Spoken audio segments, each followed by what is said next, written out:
سابق chairman senate اور Pakistan Peoples party کے مرکزی رہنما سینیٹر میاں رضا ربانی نے کہا ہے کہ اداروں کی نجکاری کا عمل ملک کے لیے سیکیورٹی رسک ہے۔ حکومت نے اپنے سہولت کاروں کو کنسٹرکشن کے شعبے میں NRO دیا ہے۔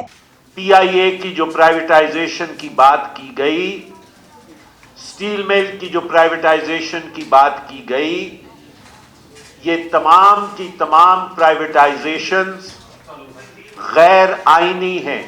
یہ ایک آگے چل کے نیشنل سیکیورٹی رسک بھی بن سکتا ہے۔ پینڈیمک کے اندر اس حکومت نے کرونی کیپٹلسٹ کو، بڑے سرمایہ دار کو اور اپنے حواریوں کو ہر قسم کی سہولت جو ہے وہ میسر کی۔ NRO دیا گیا کنسٹرکشن انڈسٹری کو، اور یہ کہا گیا کہ جتنا بھی کالا دھن ہے وہ کالا دھن آپ لے آئیں اور آپ سے کوئی پوچھ گچھ نہیں ہوگی۔ 3 دن پہلے NRO کا آرڈیننس دوبارہ جاری کیا گیا، اور اس آرڈیننس کے اندر چھوٹ کنسٹرکشن انڈسٹری کو 6 مہینے مزید کی دے دی گئی۔ پریس کانفرنس سے خطاب کرتے ہوئے رضا ربانی نے کہا کہ پاکستان کا جہاز ملائیشیا میں کیسے قبضے میں آیا، اس حوالے سے وزیروں اور مینجمنٹ سے کیوں نہیں پوچھا گیا۔ آج روزویلٹ کو اونے پونے داموں کی وجہ سے، کیونکہ وہ گروی رکھوایا گیا تھا اور بار کے کورٹ نے اس کو مارٹگیج کر لیا ہے، یہ کیسے ہوا؟ پاکستان کا جہاز ملیشیا کے اندر اریسٹ کیسے ہوا؟ مینجمنٹ کے کسی آدمی کے اوپر حرف نہیں آیا۔ نو ہیڈز ہیو رولن۔ ہم یہ سوال کرتے ہیں کہ یہ 2 اتنے بڑے اقدامات ہوئے، اس کی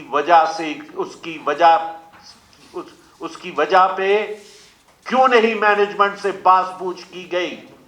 کیوں نہیں وزیر سے پوچھا گیا کہ یہ کیسے ہوا؟ انہوں نے کہا کہ اسٹیل میل میں 5000 سے زائد مزدوروں کو نکالا گیا ہے۔ دنیا میں کہیں بھی یوٹیلیٹی اداروں کی نجکاری نہیں ہوتی ہے۔ ہم واضح طور پر اس حکومت کو تنبیہ کرتے ہیں کہ پاکستان میں IMF یا کسی اور ملک کا ایجنڈا نہیں چلنے دیں گے۔ 5000 سے زائد مزدوروں کو کووڈ کے زمانے کے اندر موجودہ مزدور کش حکومت نے نوکری سے فارغ کر دیا، اور پھر لیبر کورٹ کے اندر ایک درخواست دائر کی کہ جو مزید 5 یا 6000 مزدور ہیں ان کو بھی فارغ کیا جائے۔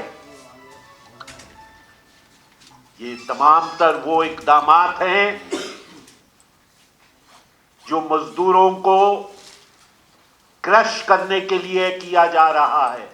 ہم واضح طور پہ اس حکومت کو تنبیہ کرنا چاہتے ہیں کہ IMF اور ورلڈ بینک کا ایجنڈا ہم اس ملک میں چلنے نہیں دیں گے۔ ہم ایک خود مختار ملک ہیں۔ رضا ربانی نے کہا کہ جنہوں نے ادارے تباہ کیے ان کے خلاف کارروائی ہونی چاہیے۔ اگر کسی سول نے یہ کام کیا ہوتا تو اب تک نیب کی جیل میں ہوتا۔ میں اس بات کے قطعی طور پہ حق میں نہیں ہوں کہ جو سول بیوروکریسی کا اگر کوئی آدمی کسی ادارے کو ہیڈ کر رہا ہے تو اس کو تو آپ فوری طور پہ نیب کے سامنے لے جائیں۔